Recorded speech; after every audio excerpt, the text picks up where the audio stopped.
Hello बच्चों, let's read the question. So question says that which of the following hydrate isomer of Cr3.6H2O absorbs shortest wavelength in visible spectrum?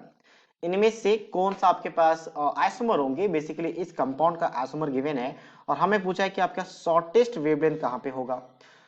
अगर मैं wavelength की बात करूं तो wavelength क्या होता है? स्प्लिटिंग एनर्जी, यानी कि डेल्टा नॉट मान लेते हैं स्प्लिटिंग एनर्जी. ऑक्टाडेल कॉम्प्लेक्स है, सभी का कोऑर्डिनेशन नंबर 6 है, तो ऑक्टाडेल कॉम्प्लेक्स होगा. तो ऑक्टाडेल कॉम्प्लेक्स के लिए स्प्लिटिंग एनर्जी डेल्टा नॉट से लिखा जाता है. इसकी बात करें तो ये क्या होगा आपके पास? That will be inversely proportional to that lambda absorb, जितना वेवलेंथ अब्सॉर्ब कर रहा है उसके इनवर्सली प्रोपोर्शनल होगा. ठीक है, तो हमें देखना है कि स्प्लिटिंग एनर्जी सबसे हमें क्या पूछा है यहाँ पे? शॉर्टेस्ट वेवलेंथ, मतलब स्प्लिटिंग एनर्जी मैक्सिमम कहां पे होगा? मैक्सिमम. तो स्प्लिटिंग एनर्जी की बात करें यहाँ तो होता क्या है? बेसिकली जब लिगेंड्स आते हैं, जैसे वाटर वगैरह हो गया, क्लोरीन हो गया, सारे लिगेंड्स हैं, ये लॉन पे लेके आते हैं. तो लिगेंड्स जब डी सबशेल को अप्रोच करता है, क्योंकि मेटल के पास डी ऑर्बिटल वैकेंट होना चाहिए कोऑर्डिनेशन बॉन्डिंग करने के लिए. तो डी ऑर्बिटल, ये sp भी आता है बट मेनली डी होते हैं. तो डी ऑर्बिटल्स में जब ये इलेक्ट्रॉन डोनेट करने के लिए आते हैं तो ये दो पार्ट में ब्रेक हो जाते हैं. इसे कहते हैं स्प्लिटिंग. ये स्प्लिट हो जाते हैं, ब्रेक हो जाते हैं दो पार्ट्स में. और इसके एनर्जी का जो गैप है इनके बीच का, यानी T2G और EG, दो और न्यू सेट ऑफ ऑर्बिटल बनते हैं डी का, और इसकी एनर्जी का गैप है, इसे कहते हैं हम लोग स्प्लिटिंग एनर्जी. ठीक है, crystal field splitting energy.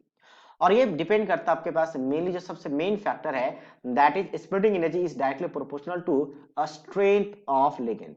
A strength of ligand मतलब लिगेंड जितना अच्छा होगा, जितना स्ट्रॉन्गर होगा, उतना एनर्जी ज्यादा आएगा.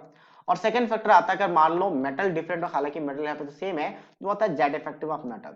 Z effective of metal, but फिलहाल के लिए आपका मेटल सेम है. और तीसरा फैक्टर आता है जेड आपके पास delta not stability of complex. तो फिलहाल के लिए लिगेंड से काम चल जाएगा. लिगेंड की बात करें तो खास करके कार्बन मोनोऑक्साइड हो गया, साइनाइड हो गए, NH3 हो गया, ये सारे अच्छे लिगेंड्स में आते हैं, स्ट्रॉन्ग लिगेंड्स में आते हैं. वाटर एक मॉडरेट में आता है और वाटर के पीछे आते हैं हेलोजेंस. तो हेलोजेंस एक वीक लिगेंड है, मतलब वाटर एक अच्छा लिगेंड है एज कंपेयर टू हेलोजन. और यही दो लिगेंड्स दिख रहे हैं मुझे यहाँ पे. 6 water molecules as a ligand काम कर रहा है, यहाँ पे 5 और एक क्लोरीन. तो मतलब ये ज्यादा स्प्लिटिंग हो ऑप्शन ए में as compare to option B.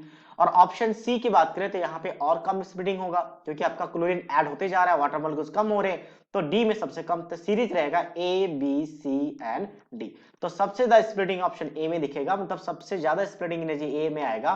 तो फिर वेवलेंथ सबसे कम होगा, क्योंकि एनर्जी की बात करें तो एनर्जी का फॉर्मूला होता है hc by lambda, means always energy is inversely proportional to the wavelength. और इसी रीजन से अगर मिनिमम शॉर्टेस्ट वेवलेंथ पूछा तो मैक्सिमम एनर्जी वाला देखेंगे, जो कि आपका ऑप्शन ए में है. That means option A is the right answer of this question. I hope you understood it well. All the best.